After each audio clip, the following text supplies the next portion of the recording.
અને આ હાથી હાલે છે.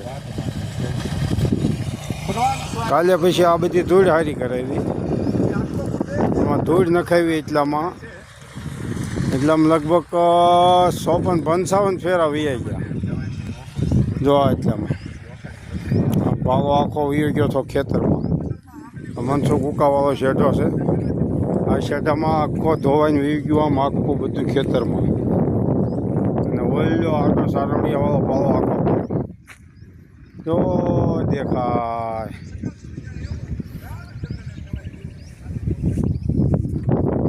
હવે ખેડ મળી તૈયાર થવા, ભેંસું હાલી જાય પછી તપવા દેવાનું 2-3 મહિનો 1.5 મહિનો વાવણે સુધી.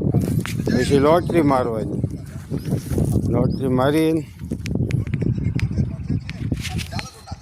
પછી સાર આપ કરવાના. સાર આપ કર્યા પછી